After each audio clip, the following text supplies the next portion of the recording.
Well, hello again. It's 4/20/24, and here with another story.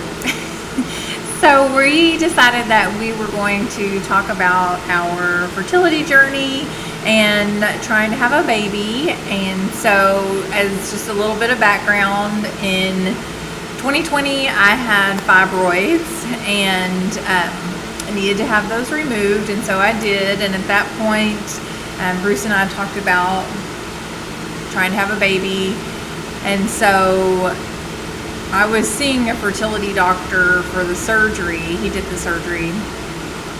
And so we kind of looked at that. So Bruce had a vasectomy, 30 years ago? Yeah, when I was 30 years old. So 20 years ago. And so our only choice is to do IVF if we want to have a biological child. And at that time, I was 40 in 2021. We were doing that, and Bruce had a procedure in Houston that was not successful, and so we just kind of stopped. You want to fill in any blanks on that? Or? No, it was just I had been on testosterone for several years to kind of help me make me feel better, and with the testosterone and just being an old man. You're not old. I had no swimmers that were willing to participate. So. Go ahead. So, I mean, at that time, the doctor said, hey, we can try back in 6 months, may have luck, this and that. And I figured after the operation that it was a no-go, and we, just dealt with the hand we were dealt with and roll on. Yeah, and I will say that, we're happy. We have a great relationship. I don't have any biological kids, so of course I would really love to have a baby, but I also, I don't feel like I sit around and mope about not having kids or anything. We have a great life and we're happy. So we just kind of rolled on. And then this year in 2024, I had another procedure to remove some more fibroids that I had. And, just being a woman, people are always asking me about having children and if I'm going to have kids and did I want kids and oh, that's so sad you don't have kids. There's just this constant narrative for women, and maybe men too, but I don't feel like you experience that. I've never seen anybody ask Bruce really about kids.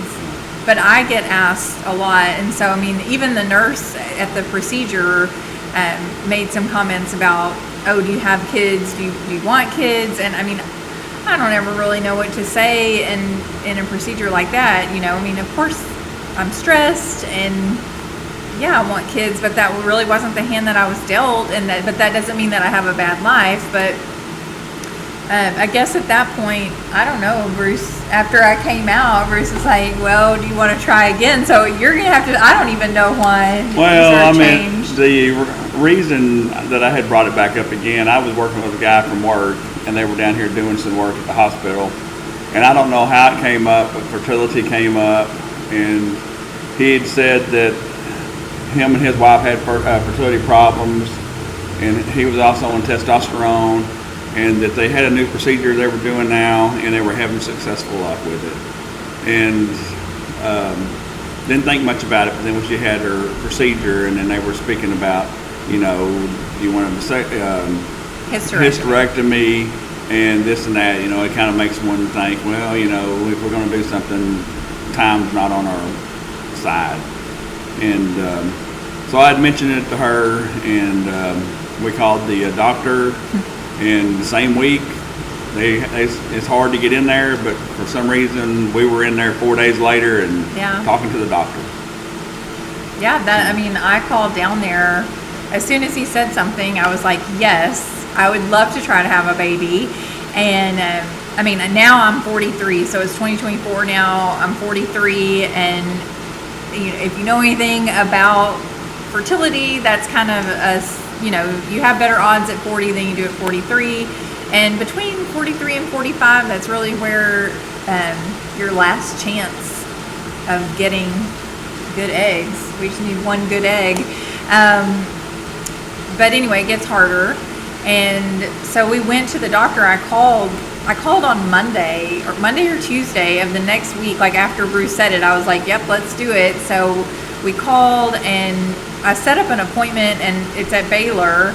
And as I was about to hang up, the woman who helped me was really nice, and she said, would you like to get on the wait list for Dr. Lipschultz? And I said, sure. And so she said, okay, and she put me on it. And then 2 days later, that was Monday. Right. And then Wednesday. no, it was so I called on Tuesday. I guess we talked about it on Monday, and I was like, are you serious? And he said, yes, I'm serious. So on Tuesday I called, and then on Thursday I got a message through Baylor's MyChart that said, you have a wait list appointment. And so I pulled it up, and it said, March 19th or whatever, March 17th, something. It was that Friday.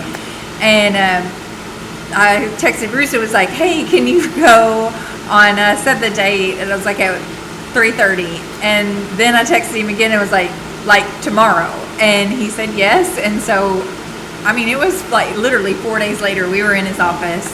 And so we went down there and talked to them. Yeah, we talked to them. They said that this is a new procedure, but they didn't understand why the doctor back then didn't mention this to us, that they had great success with it, and that, if I follow their protocol, do the medications, that within 3 months they'll go in and test, and should be good. And if they're all good at that time, they'll wait another 3 months, and then we'll go back and probably do the same procedure I had done the first time, and then pull out some good swimmers. And then if we can get a couple of my swimmers to hook up with her egg, and hey, here we go. Well, and the nice thing about this protocol is that he has to be off of testosterone for 3 months, but then after that, he can actually get back on the testosterone. So, the doctors were pretty understanding of the fact that, he's not going to feel good for 12 weeks, but then after that, they'll work with him, to put him back on it, because it's not like you have to be off of testosterone even to do this. So, again, we don't know why it didn't happen the first time, but all we can do is really just trust God, and that if this is the right time, it's the right time. Yeah. It's hard not to question that, obviously, for me, especially because those 3 years were kind of critical, I feel like, for me. But, I just have to trust that there was a reason for that. But a lot's happened in that 3 years, Yes. And with that and with what all has happened, it probably would have been a lot more stressful trying to do it all. So. Yeah. So at that appointment, they gave us 3 choices of fertility clinics that they work with, or 3 recommendations. We could use whoever we wanted.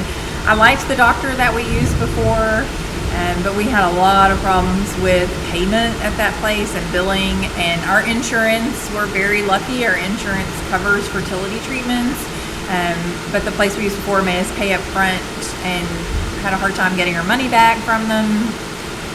So anyway, we looked, Texas Children's was one of the places, and CCRM, and then there was another one that we didn't reach out to, but I went to the CDC's website because they have a pretty good website for the assisted reproductive technology, and looked at the outcomes for the different clinics, and the clinic that we are going to have the best outcomes for women in their 40s.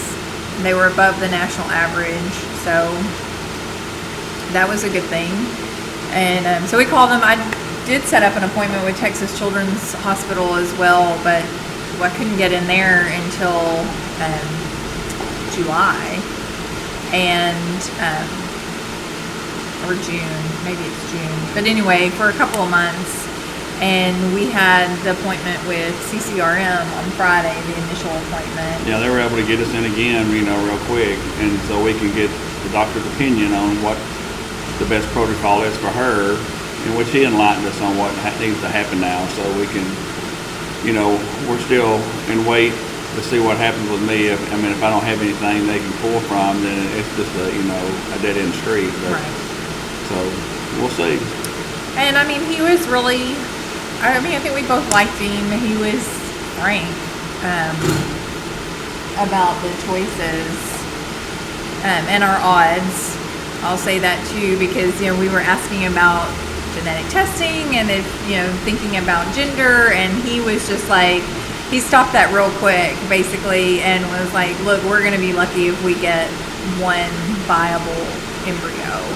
And he's like, if we have one healthy embryo, that's going to be a win. Yeah, and I appreciate the doctor saying that and not trying to sugarcoat it and make you feel like you have better odds or it's all going to be great, and then it's going to be hard to start with.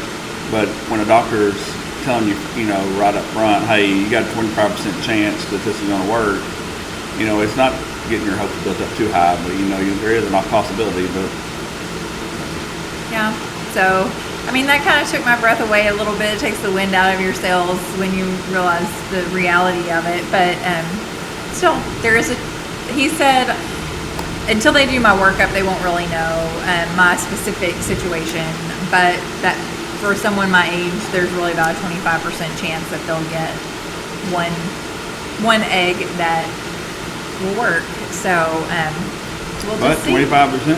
That's 25%. That's right. So we'll see. We'll see what happens. But that's really where we are now. The next step will be for me to go down there and get a workup and see what my specific situation is.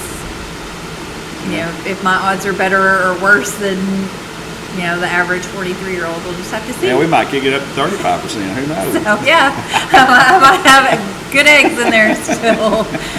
But anyway, it's exciting. It's an exciting time. It's hopeful that we can do it, and but again, if we can't, it doesn't work out, it's all going to be okay. We just sort of trust God.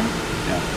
And we figured we'd share our journey, and good, bad, or indifferent, we'll tell it like it is. And yeah. So what it's like to be 43 and 54. I'll be 55 next month. I'm thinking, woo.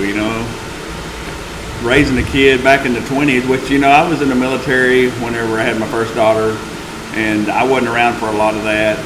I was overseas when she was born. Second wife, she had 3 kids, when we married, and that's when I had the vasectomy. I was like, well, she has 3, we don't need any more. And, it just didn't work out. I raised her kids, and raising kids is no easy task. It's good and bad, and it's a challenge. And we'll see what raising, if we have the opportunity to do it.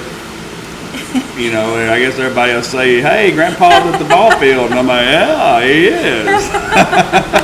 So, but, here we go. We'll see what happens, and we'll share our story with you. All right, until next time.